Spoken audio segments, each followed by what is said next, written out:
The DCP party leader Rigathi Gachagua has smoked out Ruto's mole in opposition, saying that William Ruto is working so hard day and night, planting moles in their opposition team to make sure they are not saying in one language and also they are disunited.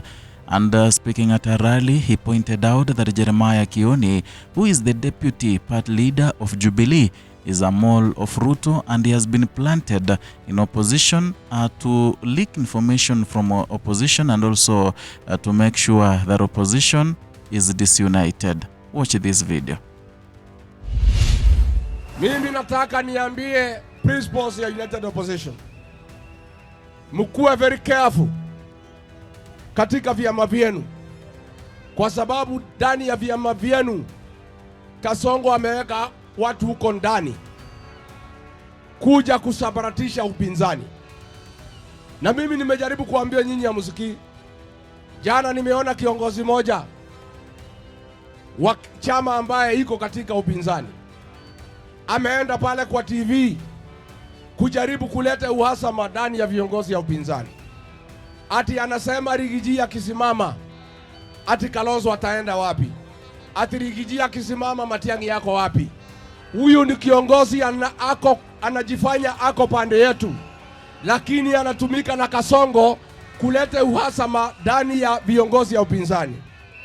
Mimi ningetaka nitangaze leo, kama Rigiji atakuwa kwa debe akipeperusha bendera ya upinzani, itakuwa Rigiji ndio anapeperusha hiyo bendera baada ya kukubaliana na Kalonzo Musyoka na Fred Matiang'i na Martha Karua na wana wengine wote.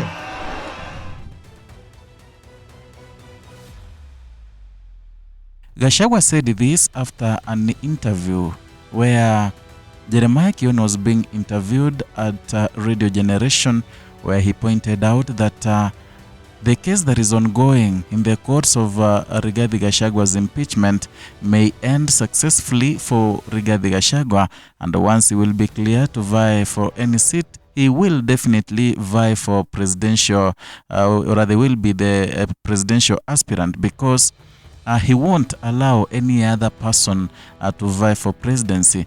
And according to Jeremiah Kioni, he said that the only determinant of the unity of opposition is the impending case of Rigathi Gachagua in courts about his impeachment. And you know, in that case, and Gachagua does not want to be reinstated as the deputy president, but he wants to be compensated, and his lawyers quoted 450 million to be compensated for the remaining months he has not been working, where he was, maybe according to the lawsuit, where he was removed from office unconstitutionally.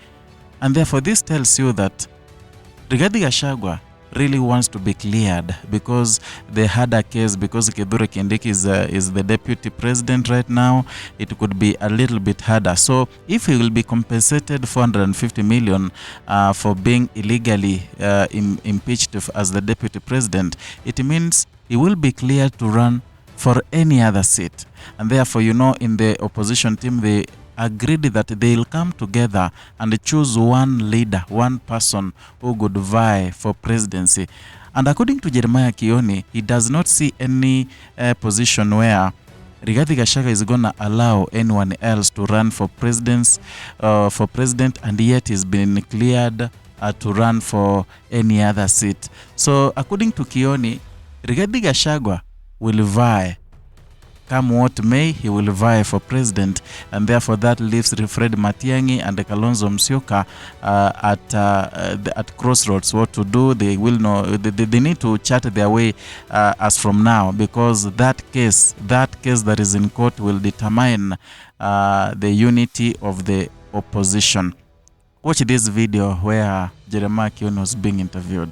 There are people who have been out here saying, oh, we like Gachagua anajua kupiga Ruto. Tunapendea hiyo kazi kwa sababu hiyo ndio nataka afanye. I want to tell you here, just like it was not possible before, Gachagua will run. Yes. He will run for president. If he runs, not if he runs. And when he runs, then the other reading lights will have to ask themselves where they will be. Kalonzo ajiuliza atakuwa wapi? Matiang'i atajiuliza atakuwa wapi? So Rigathi Gachagua being attacked, and according to what Jeremiah said, he has responded, and he has warned Jeremiah Kioni and branding him to be a mole of William Ruto.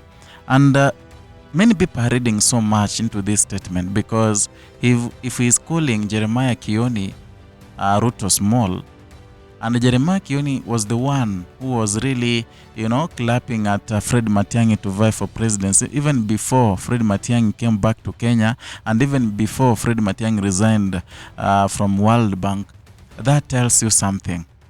So, in other words, he's saying that Fred Matiang'i maybe is equally a mole of President William Ruto. So, there are so many things that you can draw from the statement of Rigathi Gachagua, but that tells you that things are not okay in the alternative government.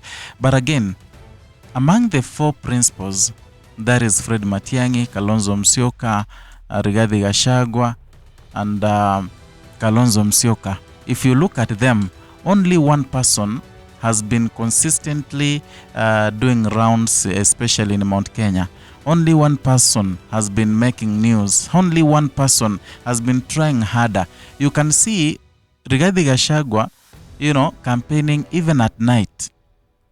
Yeah, he has been branding his DCP party as the national party. But when you look at whatever Kalonzo Musyoka is doing, he's not even branding his party as the national party. If you see whatever Fred Matiang'i is doing, is the same thing. So among the four principles, you can realize that Rigathi Gachagua has done much.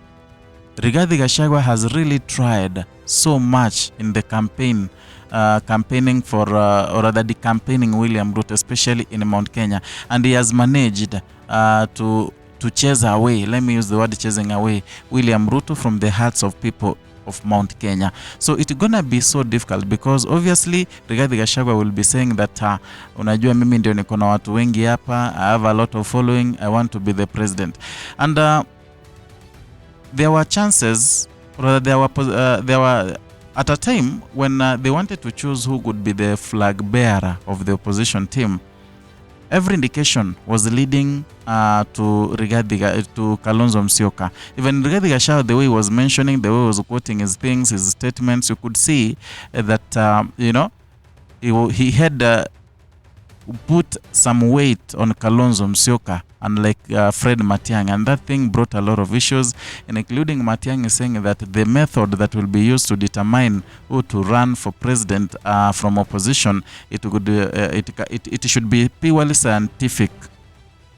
So people are looking forward to see how these people are going to choose who to run for president. However, we've seen Rigathi Gachagua going hard on many people.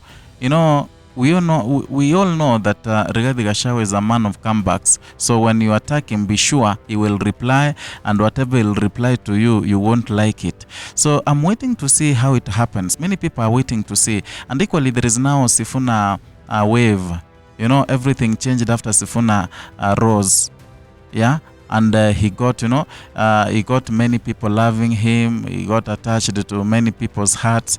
And this changed so much. It put the opposition equally back to the drawing board, because Sifuna is not someone you can assume. Sifuna is someone you cannot dismiss because of the kind of following, the kind of rallies he's doing.